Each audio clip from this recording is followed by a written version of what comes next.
Remember that time when England sold 395 tons of gold for $275 an ounce? What were they thinking? Thank you to our returning subscribers and guests. Welcome to my Silver and Gold Underdog channel.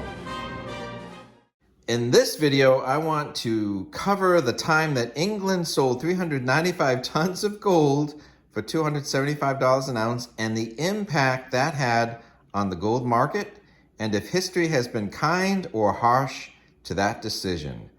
Today, England ranks 18th in the world for gold holdings, and if they had just held on to what they had, they would still be ranked number 10. If you stay to the end of the video, I will reveal the results of a recent poll I took, which had asked people if they would want their country's central bank or treasury to buy gold, sell gold, or have someone independent count the gold holdings. If you like gold, holding gold, or true stories about gold when it was $275 an ounce, please give this video a thumbs up.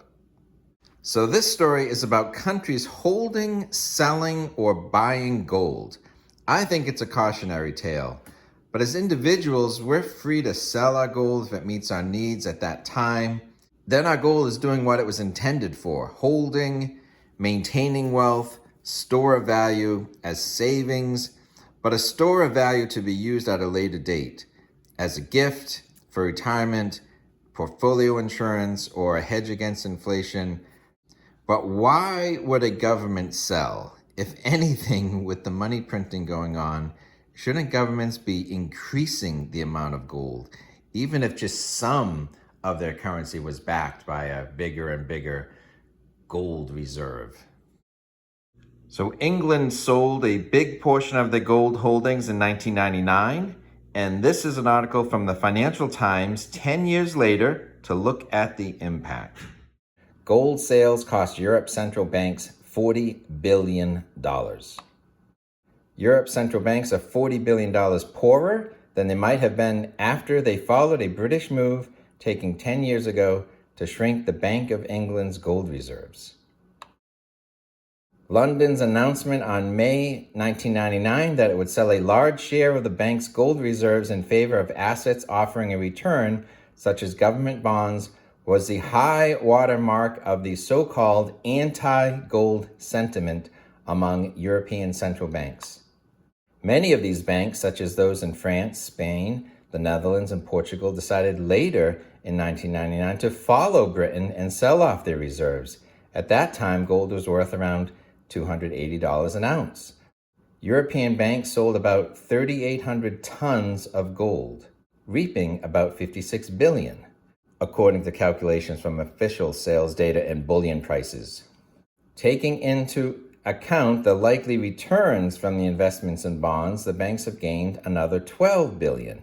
But because today's gold prices are far higher, they are about $40 billion poorer than if they had kept their reserves. This is a 20-year retrospective from a Forbes magazine from 2019. So 20 years since the UK's massive gold sales, here's the big lesson for gold investors.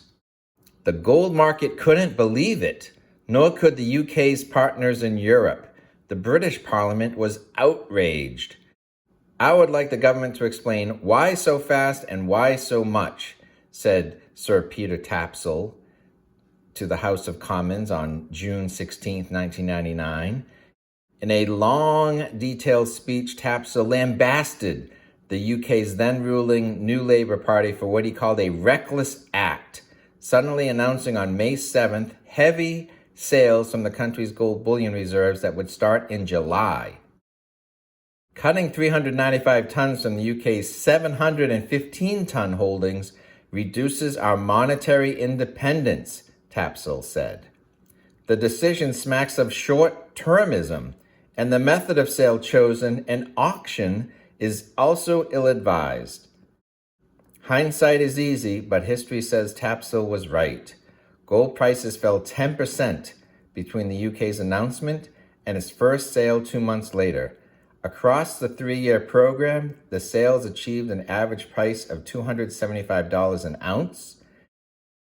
And since Gordon Brown would later become the prime minister, and at this time he was in charge of the gold sales, this period from 1999 to 2002 is referred to as the Brown Bottom in gold. But back in May 1999, the financial press backed the move. Now, some of the critics said that it was out of left field, unexpected, bloody unhelpful, disappointing, and puzzling. Over the following 3 years, 3 official United Kingdom reports also, surprise, supported the move, congratulating the government on its decision and strategy.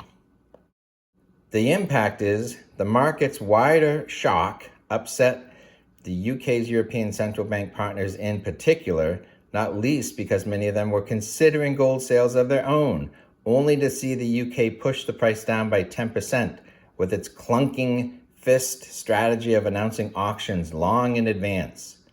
So 2 decades after the UK's gold sales announcement, strong central bank gold buying is now making the headlines. Now, this is just my opinion, but I believe the big lessons are governments are capable of making big decisions because it's what all the smart people think, and then they all follow the same path. Some of those decisions actually turn out to be poor choices. And then when central banks are selling gold and they announce it in advance, the gold market goes down during the years of these bulk sales. But now the pendulum has swung the other way, and many central banks are buying gold, which I believe will give them monetary independence. Okay, so what does my audience think? 173 votes. I asked them, for gold holdings of my country's central bank or treasury, I want my country to buy gold, 46%, my country to sell gold, 2%, or for someone independent to count the gold, 51%. So pretty evenly split. Either people want their country to buy more gold, or they'd actually like some accountability and they'd like to have someone count what's there. Let us know your thoughts on central banks buying versus selling gold, and what is your personal household central bank's view on gold? Please give this video a thumbs up. Thanks for watching.